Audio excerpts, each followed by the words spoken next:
Before we begin, this episode contains discussions of rape and assault.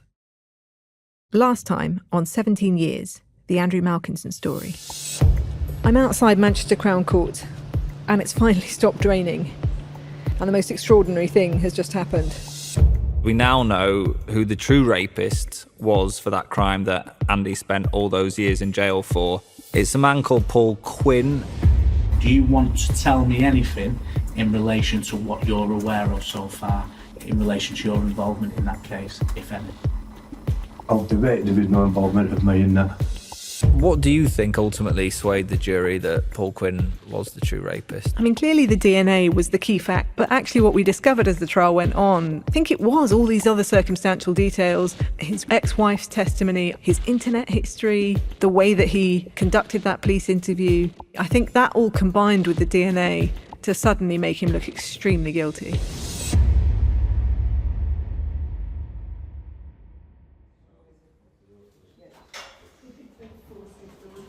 I'm back in Manchester. I've come to meet Detective Chief Superintendent Rebecca McKendrick. She's the lead detective from Greater Manchester Police who investigated Paul Quinn, the 52-year-old who was jailed in the last episode for a rape that took place in Salford more than 20 years ago. That was the crime for which Andrew Malkinson was wrongly convicted and served more than 17 years in prison. The case we've been covering in this podcast for years now, before the truth finally came out. We're in a tall Victorian building in the heart of the city. We make our way through a maze of corridors, up a flight of stairs, past uniformed officers at desks, talking into their radios and phones. I'm Will, by the way. Hi, Will. Rebecca. Nice to meet you. Series producer Will is setting up for our interview. Does anyone want any water? I can't offer teas and coffees because it's not mine. Thank you. DCS McKendrick directs us into a side room. There are a few chairs around a small table in one corner. OK, so if you just introduce yourself. Rebecca McKendrick, Detective Chief Superintendent, Head of Public Protection for Greater Manchester Police, and also Senior Investigating Officer for Operation Canopy. Operation Canopy was the police investigation into Paul Quinn. When that started in 2022, Andrew Malkinson had been released from prison. But in the eyes of the law, he was still a convicted sex offender. We received notification of the DNA hit that matched Paul Quinn. So I took a look at it, and 4 years later, still very much invested in it. And it has taken up a lot of my time professionally, personally, over the last 4 years. How does it make you feel, OK, just looking at the bigger picture here, that Greater Manchester Police ultimately allowed a violent rapist to continue living freely for the best part of 23 years? And I'm not saying putting that at your door, but I'm saying, how does it feel as a member of this force? How does it feel that that is the reality of the last 23 years? So that's really uncomfortable, isn't it? And I know your question was phrased in that way, but of course that is really, really uncomfortable. The last thing that any of us want, and I can speak broadly in relation to this, is that the organisation, Greater Manchester Police, that we work for, contributes to something, you know, a miscarriage of justice is anyway part of that, of course, because the work that we do day in and day out, the really good examples then face getting lost in all of this. And you know, when everyone understands as well as they can, not being in his position, the impact that this has had on Andrew Malkinson, all I can say with absolute certainty is that's absolutely been in our minds since October 2022. This investigation, Operation Canopy, that has been in our minds. And we had an opportunity to try to make it right. You're listening to 17 Years, the Andrew Malkinson story, a podcast from The Times and The Sunday Times. I'm Emily.dugan, special correspondent at The Sunday Times. It's about how one man spent almost 2 decades in jail for a crime he didn't commit. Today, after the real rapist is convicted, I sit down with 2 senior officers to ask how they caught Paul Quinn and what failures the force made that allowed the 52-year-old to live freely for all these years. This is part 10, The Man the Police Missed.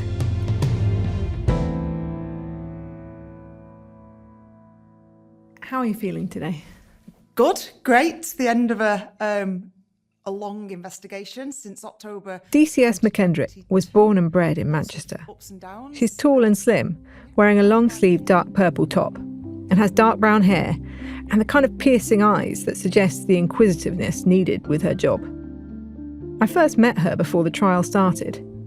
It was clear then that she was anxious about the outcome, and also pretty nervous about speaking to me, a journalist.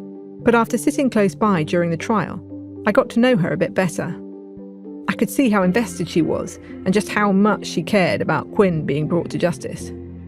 You know, what's it been like with this case running? Really quite anxious, struggling to believe, are we actually going to get a conviction? Are we actually going to get a positive result? Not because I in any way doubted whether Paul Quinn was responsible. It was pretty obvious, if not only from the DNA that we got in October 2022, but thereafter in terms of the other strands of evidence. But just because of the history of the case, but also intense pressure just to get this right for the victim, because we didn't get it right first time, and also to try to get it right for Andrew Malkinson. And all of that combined, plus the nature of the attack, we can't ever lose sight of the nature of this attack. Really rare, extremely violent. My belief that the victim was left for dead. So all of that combined, intense pressure, which I put on myself. With that pressure, what were the breakthrough moments in the investigation?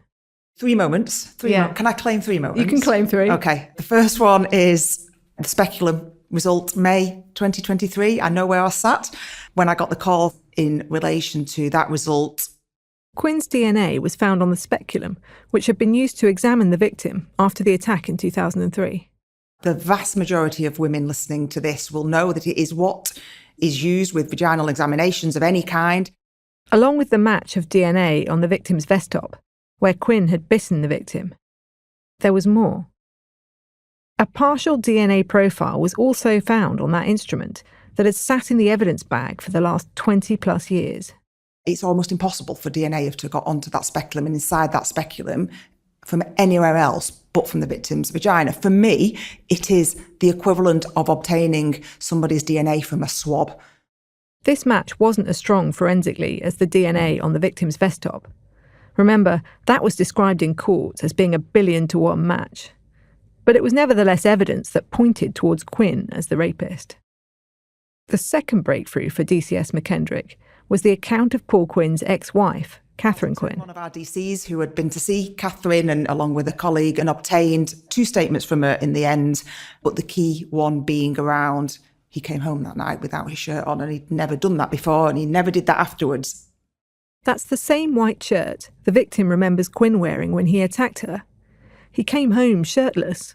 Despite what Quinn said in trial, Catherine absolutely adamant that only happened once, and it happened on the night of this attack. And the description that she gave of the shirt. And the third breakthrough DCS McKendrick thought was key was when officers found Quinn's internet search history. Which was just fabulous. And the way that it was presented in court, I think it did perfect justice to the significance of that search history and why Quinn would be searching around this That case. search history was significant because it showed Paul Quinn's unusual interest in the fact someone else had been convicted of the rape. At times, Quinn was typing things into his phone like, "How long is DNA kept in the database?" I asked DCS McKendrick what the police learned about Quinn himself. Who was he? Paul Quinn's lived in Little Hulton all of his life. Born locally, grew up locally, went to school there, had a job there, so worked for a fencing company, so erecting fences in people's gardens and at businesses, schools, etc., premises. He worked there most of his adult life, and he lived in Little Hulton for the majority of his adult life, so very, very familiar with that area. Quinn met his wife Catherine at school, and they married in 1996, going on to have 5 children. At the time of his attack, they had 2 kids. He appeared to have a settled family life, but would often spend his weekends taking drugs and drinking, trying to find other women to have sex with. He lived less than a mile from where the rape took place. One of the features of the attack was that the victim had, heard his voice from the bushes, and those bushes were actually backing onto the estate.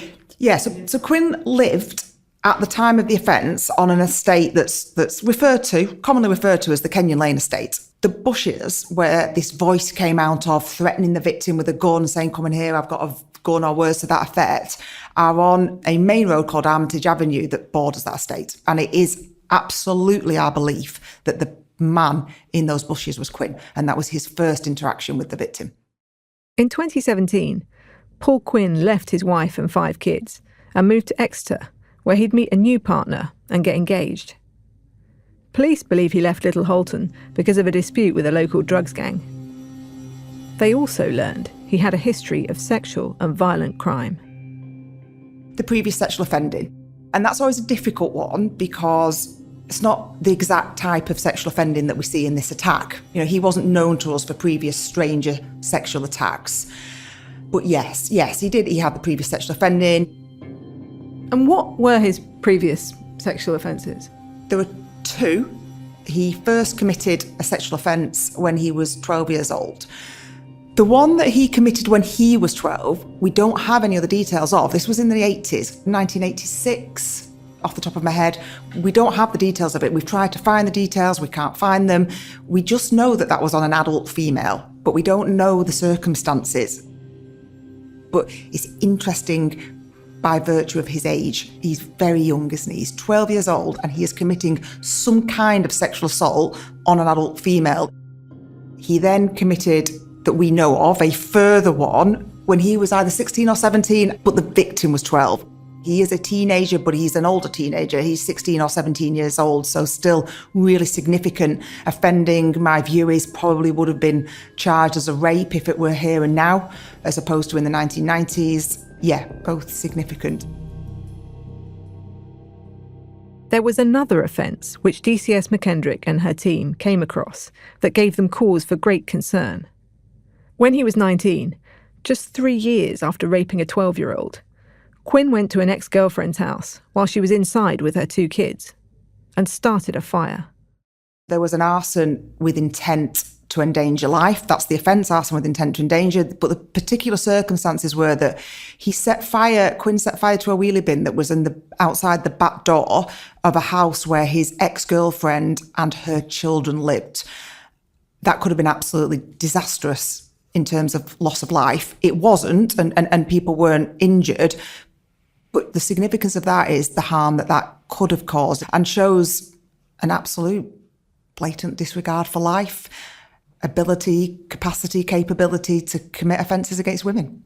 And given what you know, do you think it's likely he's gone on to commit other offences we don't yet know about? Yeah, I think it's a distinct possibility that he has committed other rapes maybe of a similar nature to the one that was committed in July 2003 in Little Holton. It is a line of inquiry that GMP has been actively following up since 2022. As it stands, we don't have any definitive links to him. And when I talk about definitive links, it's been mainly forensic testing around some particular historical cases that we've looked at and will continue to do so. Can you give examples of the sorts of cases you've been looking at? We asked for cases, stranger rapes, where the suspect was unidentified. On the first returns that came to us, there were 3 cases that were Greater Manchester cases. One occurred in 2005 in Swinton, which for those unfamiliar with the area is the next town along from Little Holton. It's still in the district of Salford, so it's still in the local authority area of Salford. One that occurred in 2010 in Little Lever. It's in another local authority. It's in the local authority of Bolton. Salford and Bolton border each other. And then one in 2000 and either 13 or 15, forgive me, in Little Holton. I find this pretty shocking, because if it turns out to be Quinn, it shows the risks of locking up the wrong man. They've all happened since 2003, after Andy Malkinson was wrongly convicted. And police are investigating in all 3 attacks whether it's possible they could have been committed by Paul Quinn. That doesn't mean that he is responsible for those 3 attacks. It means that we are actively looking into whether he could be, but it doesn't mean it's a foregone conclusion that he is. And as I've said, to date, there is nothing that definitively links him to any of those 3, but we continue to look. And is there anything you'd like to add that I've not asked about this case? Yes, Paul Quinn is the person who's responsible for this offence.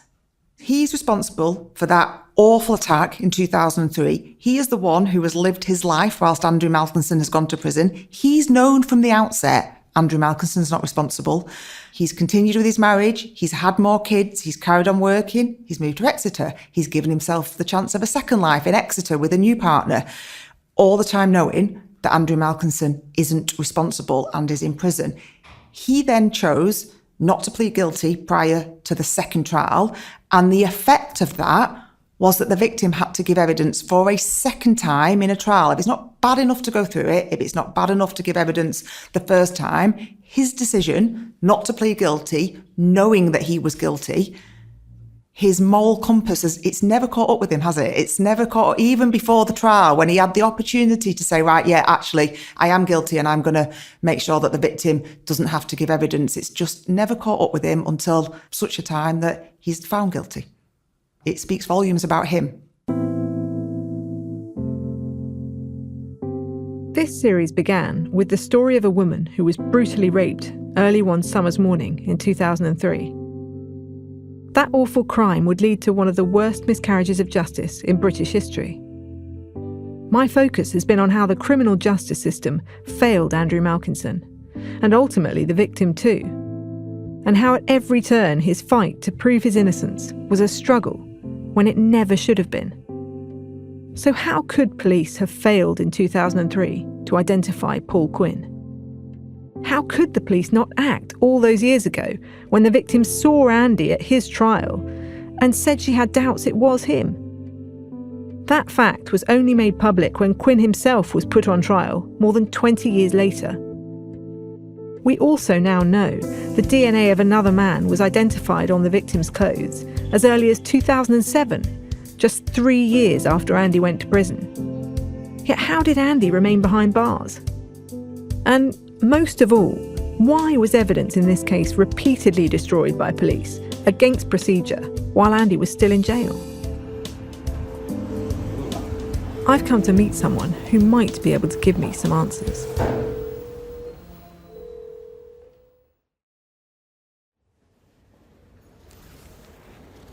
I'm at Greater Manchester Police Headquarters on the outskirts of the city. It's modern, clean, polished, all shiny glass with a big atrium in the middle. It looks more like a trendy tech office than what you'd expect as a police building. The force moved here in January 2012. Here we are, Steph's here. Hi. Got Hi, Will and Steph. Emily. Hi Emily, nice to meet you. Hi Will, nice to meet you. You all right? For years, GMP refused to put anyone up for interview when I asked about the failures in this case. But now I'm here to meet one of the most senior officers in the force, Assistant Chief Constable Steph Parker. I've heard a lot about you, Emily, so it's lovely to meet you. We're in a large meeting room, smart carpeted floors, as AC Parker is presented with some notes from her press officer. Parker, unlike DCS McKendrick, is dressed in full uniform with one of those checkered police neckerchiefs. She has greying blonde hair and sits straight backed as we talk. In 1999, I obviously joined and I was on the Bolton district. And at the time of this rape, I would have been a response officer. It was obviously a significant incident for Greater Manchester Police at the time. But I didn't have much dealings with it. I think it was the following morning, hearing about it, people talking about it, because as we know, it was absolutely abhorrent. And just thinking, how awful, particularly thinking about the victim and what she must have been going through at the time. And what do you feel now about Paul Quinn evading justice for 23 years for that crime? I think the wrongful conviction of Andrew Malkinson, which I think I want to touch upon first, is a matter of overwhelming regret for us. I think in respect of Paul Quinn being at large for 23 years, he knew that he was the male responsible for this. He knew that Andrew Malkinson was not the male responsible. The fact that he has been allowed to live his life in freedom for so long, it is awful. I think there aren't enough words to describe what Mr. Malkinson has gone through, and apologies and remorse, I understand, won't be enough for him. But I think we are reassured, and I hope the public are reassured, that we have finally caught the right person who was responsible for this horrendous attack back in 2003. And has anyone been sacked or lost their job as a result of this case? No. You will be aware that there is an IOPC investigation ongoing that has been paused and is about to start again. The IOPC is the Independent Office for Police Conduct. They're currently investigating Greater Manchester Police after a complaint first made by Andy in 2020 when he was still in jail. The investigation was paused while Quinn was on trial. The IOPC have similar powers to the police, but their job is to investigate when the police might have done something wrong. Police forces are legally obliged to provide them with any material which they think might help. But crucially, the IOPC can't compel retired or former officers to cooperate. They say the 4 areas they're looking at specifically are whether officers followed the appropriate processes during the identification of Mr. Malkinson as a suspect, whether witnesses were offered any incentive to provide evidence, the alleged failure to disclose information that may have helped Mr. Malkinson's defence at trial, and the handling and disposal of items of evidence. Now, along with the IOPC investigation, there's also a judge-led inquiry into the failings in Andy's case.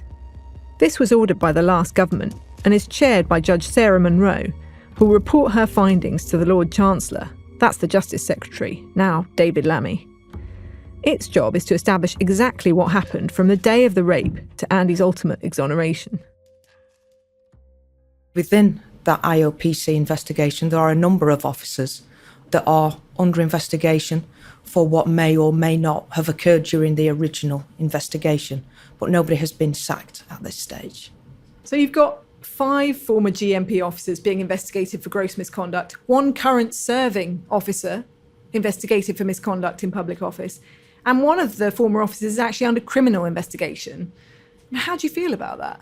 So I think it demonstrates a commitment by the IOPC to absolutely take this very seriously.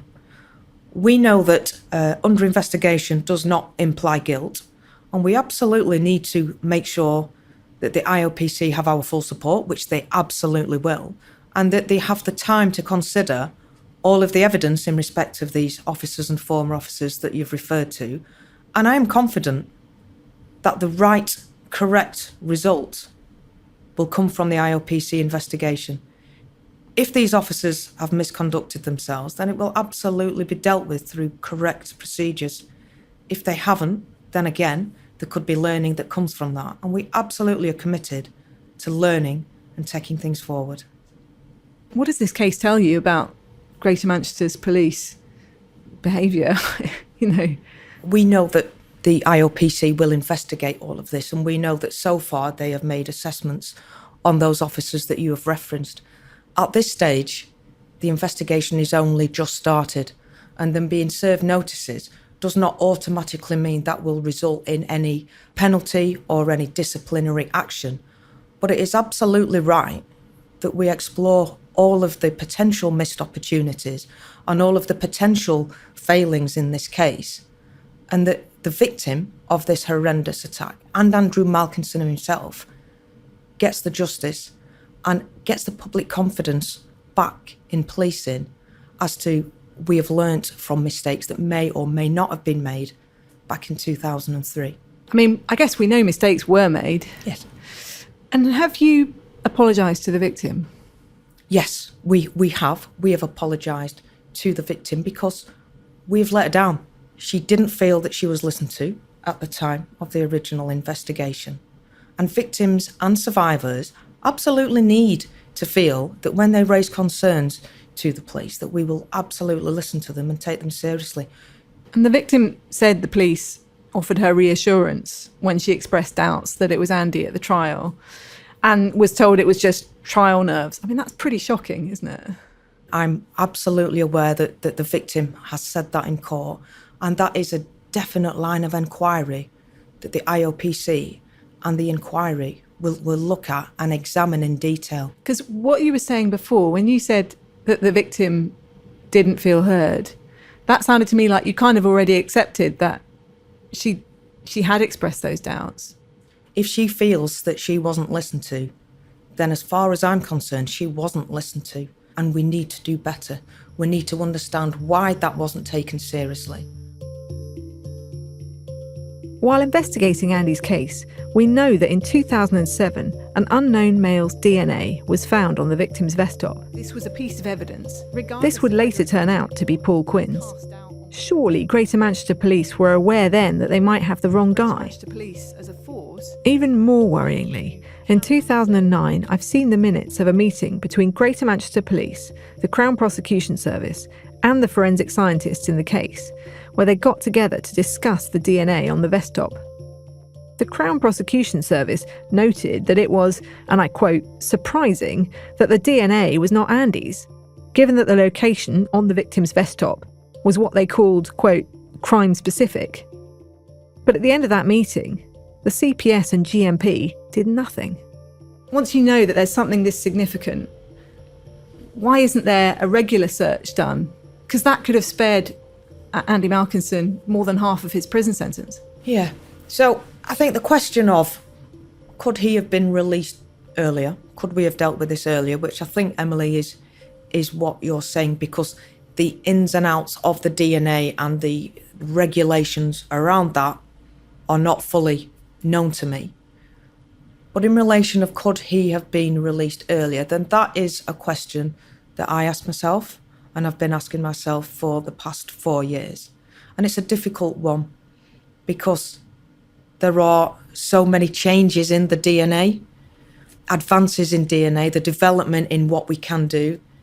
The forensic situation and the DNA samples in the years that you have discussed is something that is a focus for the review team and for the IOPC in relation to could we and should we have acted earlier. Paul Quinn's DNA is matched to the victim's vest top much, much later, right? But yeah, his DNA is in the system from 2012. Mm-hmm. So can you explain, in your own words, why he's not arrested until 2022? Forensic regulations did not allow us to test because the sample that we had wasn't strong enough. So the specifics around the regulations and what we can and can't do is something I can't answer sitting here today. But I know that we were not able to match that DNA sample back at that time. And that was not a police decision. That was a national forensic regulation decision around the strength of the DNA, if that makes sense. Yeah. But in 2009, when Greater Manchester Police are in a room with the Forensic Science Service and the Crown Prosecution Service, and they're saying, shall we do some more work on this? This is problematic. It's acknowledged in that meeting that this is crime specific. And yet this decision was taken, no, we're not going to do any more testing.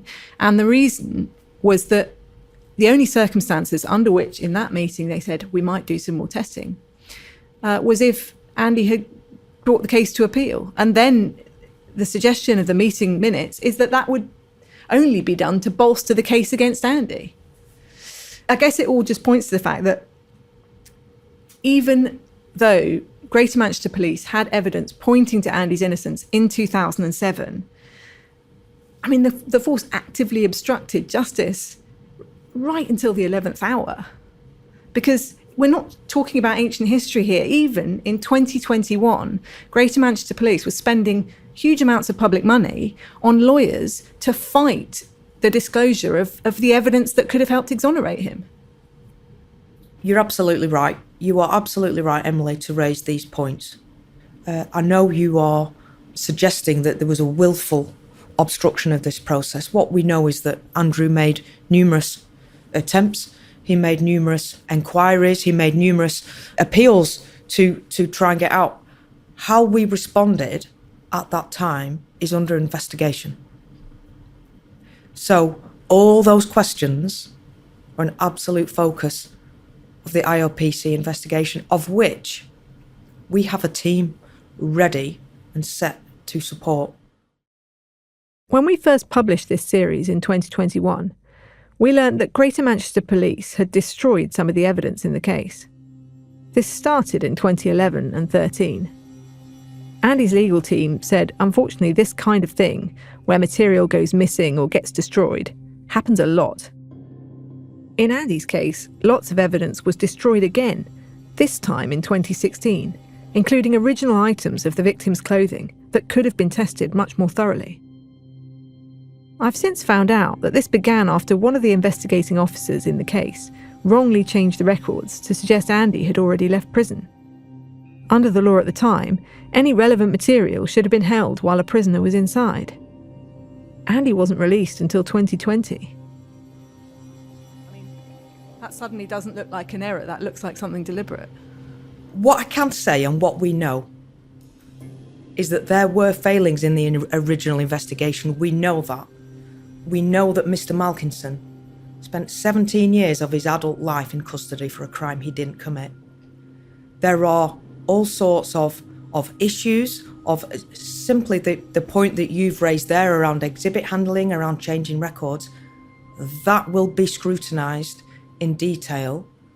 And I'm hopeful that whilst the apologies that we've made to Mr. Malkinson and the victim may go unheard, and understandably, his confidence in the criminal justice system and in policing now will be destroyed. I understand that, but I am absolutely hopeful and confident that the IOPC and the inquiry will establish how this went wrong in 2003, why it went wrong in 2003, and importantly, how we can learn from that and ensure that this never happens again. Since this interview with Assistant Constable Steph Parker, I found out that the officer who changed the records in 2016 so that crucial exhibits were destroyed is allegedly the same police officer who reassured the victim at the original trial that she'd identified the right man, despite her having doubts when she saw Andy in the court. He's the former officer currently under criminal investigation. I contacted this officer and asked why he changed the records to allow the exhibits to be destroyed. He didn't respond.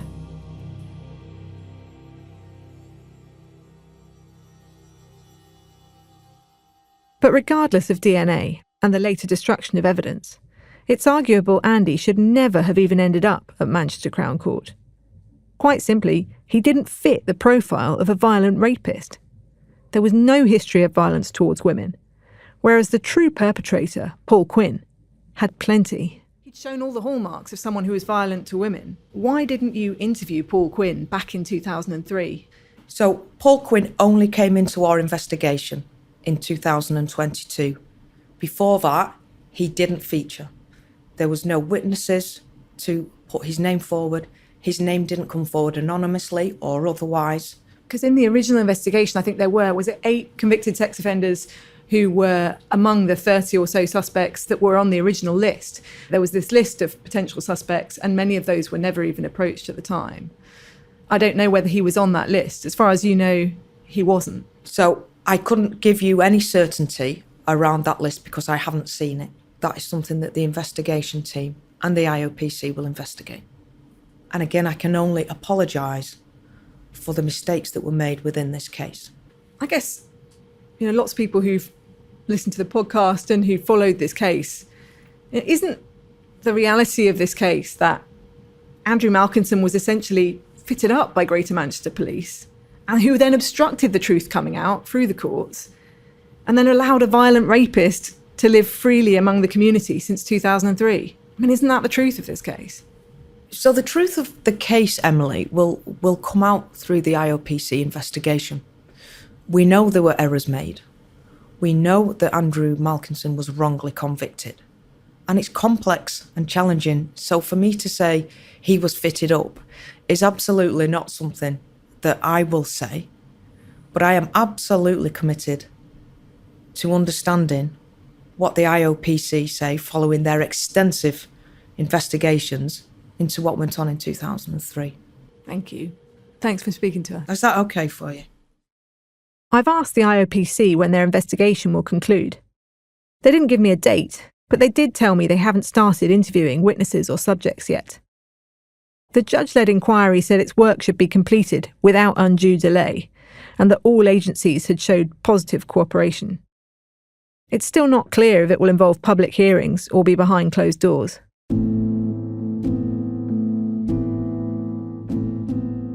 I must admit that since my interview with AC Parker, I felt frustrated that there still aren't clearer answers. I was, however, thankful that she actually talked to me. It's the first time in almost 6 years anyone at Greater Manchester Police has engaged with me on this story in a worthwhile way. This series started back in 2021. Since then, Andy has been exonerated, and his eloquence about the flaws in the criminal justice system have already begun to change it. Thanks to Andy, miscarriage of justice victims no longer have prison board and lodging deducted from their compensation. The Criminal Cases Review Commission, the watchdog that can send cases back to the Court of Appeal, is also going through its old files to see whether there are any other cases like Andy's. It feels like so much has been achieved, but I still have so many questions about what happened. Maybe I'll always have those questions. One person who I know will never be able to put this ordeal behind them is Andy. Next time on 17 Years, the Andrew Malkinson story. Obviously, it's not the end of the story. There's a hell of a lot more to wade through. I catch up with Andy to see if he can finally move forward. I sort of don't have a choice because they need to be done. These processes have to be gone through. Still not mentally free of it? No, not really, no. I mean, I'm in a far better position than I've been, obviously. But no, it's very tiring, it's exhausting, psychologically, but I have to keep going. You've been listening to 17 Years, the Andrew Malkinson story, a series from the Times and Sunday Times, with me, Emily.dugan. The series is written by me and Will Rowe. It's produced by Will Rowe. This episode was sound designed by Tiffany DeMack, with original music by Tom Birchall. The executive producer was Dan Box. If you've been affected by any issues in this podcast, there are some helplines and websites you can access. Just go to the notes in the podcast description. If you want to contact me, my email is in the description notes. I'm continuing to investigate. And anyone with information on Paul Quinn can call Greater Manchester Police on 101 or get in touch via their website, quoting Operation Canopy.